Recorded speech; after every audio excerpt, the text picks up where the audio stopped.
Hey, it's Liberty, and today I'm going to be judging some celebrity book recommendations. As someone who loves to give and receive book recommendations, I thought I would give my 2 cents on some of these. If you like this video, do give it a thumbs up, and I make lots of videos about books, TV, film, music, personality, history. There's a lot, so do check those out if you want. I'm going to shut up and get straight into it. So my first recommendation comes from Tom Hanks, the legendary actor of such films as Sleepless in Seattle, You've Got Mail, Bridge of Spies. He recommended a bunch of books, but the first of them was A Gentleman in Moscow. I heartily approve of this recommendation. I have spoken about this book before. It is about a unrepentant aristocrat post Russian Revolution. His name is Count Rostov, and he has been confined to house arrest in this hotel right opposite the street from the Kremlin. He's very educated and witty, but he has not worked a day in his life. From his location in the attic room in this hotel, we get to see all the goings on, all the developments in Russia, starting in 1922, which is when this book starts, going all the way through for several decades. We get to see his relationship with staff and other guests in the hotel. Like, you know, people come back year after year. It's really heartwarming. Those relationships are the heart of the novel, I think. The writing is gorgeous. I really wish I could read this book for the first time again. I really gelled with the style. Props to Tom Hanks for recommending such a gem. It's a 5-star read. My next recommendation comes from Emma Watson. Emma Watson used to have this book club. I sort of dabbled in it when I had Goodreads. It was Our Shared Shelf, and every month they read like a different book and discussed it. The notifications were a lot though, so I think I just stopped out of sheer inconvenience. But one of the books that was in that book club was Beloved by Toni Morrison. The book follows Seath, who was formerly a slave and then escaped to Ohio, where she now sort of has a house, she has a daughter, and she is living a supposedly free life. We sort of start with her narrative sort of 18 years in the future, and yet she's still haunted by not only the sort of baby that she lost, which she called Beloved, but also by her memories of Sweet Home, which was the plantation that she lived on and that she escaped from. She finds herself unable to escape that in her own mind, and she keeps thinking about, you know, all the people she left behind, everything that she went through. This is a book everyone needs to read once in their life, at least. I mean, for me, I don't think I can reread it because like other people's suffering affects me quite a lot. I find it very like emotionally draining. It's one reason why I have yet, and I will probably never read A Little Life, because like I've seen reading vlogs of people just reading it and bawling, and I just can't take that. It's too much for me. It's very heart-wrenching, but like I said, absolutely beautiful, and I think everyone needs to read some Toni Morrison. She's incredible. I gave this 4 stars, I think, when I read it. The next recommendation comes from Olivia Wilde, actress, director, supreme boss lady. So she recommended The Circle by Dave Eggers. Fun fact, this book is now a film with Emma Watson and Tom Hanks. So all roads lead back. This is a dystopian novel that follows May, who's our main character, and she sort of gets a job with this huge, big tech company. Think, you know, Google, Facebook. This company is called The Circle, and it is run by 3 wise men. She joins the company as part of its sort of customer service team, but she quickly rises through the ranks. The Circle is constantly developing new technology. For example, I think it's called Sea Change, which is when they literally have cameras on you, like you have a portable camera like attached to you, and it just live streams everything that you do for all your followers. Like May ends up using it, politicians end up using it in an attempt to sort of seem transparent. It's quite scary, but I mean, are we really that far off that? And with any big societal change, you've got people who oppose it, and we sort of have people who are resenting the invasion of privacy and the sort of move towards a totalitarian state, which is obviously in the works. I very much enjoyed the premise of this novel. I think it is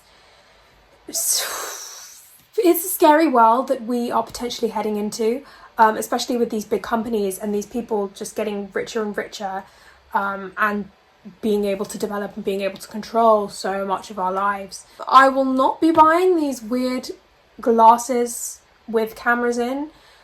I just think that's very scary. I think the idea is terrifying. The fact that someone could just be walking down the street and taking a photo of me without my consent, without my knowledge.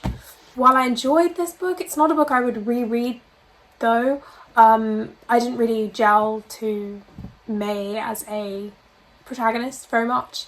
But then I don't think you're really supposed to like her, but yeah, 3.5 stars for me. I bumped it up because I thought the premise was interesting. The next recommendation comes from Dua Lipa, and it is The Girls by Emma Cline. This is a book for summer for sure.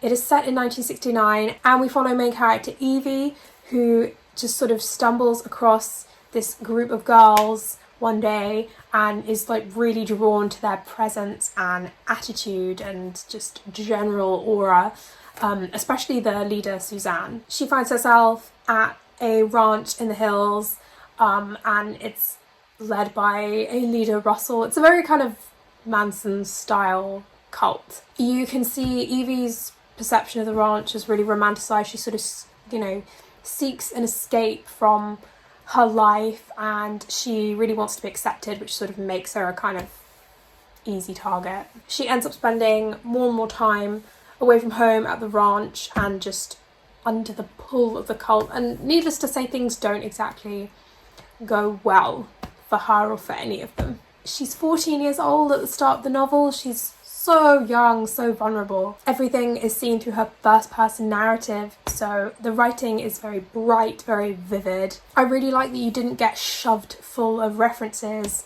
This is the 60s. It was more of, the vibe that we've come to feel that's associated with the 60s from films and books and TV. She very much captured that vibe in the writing. I remember reading this way back when it was Waterstone's book of the month. I remember enjoying it. It was a good time. I mean, obviously not for them, but for me. I think I gave it 3.5 stars. Yeah, I mean, anything above 3 stars I enjoyed. So my next recommendation comes from Barack Obama himself. Every, I think, half a year or so, he sort of puts out this list of songs, books, TV, film that he enjoyed, and this was on one of his a few years ago, I think, and it is Wolf Hall by Hilary Mantel. It's the first book in a epic series about Thomas Cromwell, sort of fictional, historical fiction biography of his life, essentially. The novel starts with the failure of Henry VIII's First Minister, Thomas Wolsey, to secure for the king his divorce from his first wife, Catherine of Aragon, in order to marry Anne Boleyn. Thomas Cromwell steps up, and thus the course of his life changes forever. It is certainly epic. I mean, they're 3 massive books, award-winning, obviously. The style of writing is really reflective, and I mean, some people have called it lyrical, and I certainly agree. There's definitely something about it. It's also very engrossing. Despite it being very long, I found it really difficult to put down. She has such an engaging style and really brings history to life around you, and in a way that's very much, every day. Hilary Mantel manages to make things feel not so predetermined, which is obviously what you want with good historical fiction. Don't get me wrong, it was a very sympathetic portrayal of a complicated man. I mean, I know a fair bit about this period. I've studied it at school and university, and I've read lots about the time period, both fiction and non-fiction. I'm a Thomas More girl myself, so I object to the way that he is portrayed in this novel. He was a man of principle and integrity, and he chose to die rather than to go against his own beliefs. He wasn't willing to bow to a king who just wanted more power. I don't hate Cromwell by any means. Thomas, that is. I hate Oliver with a passion. But anyway, I'm digressing slightly.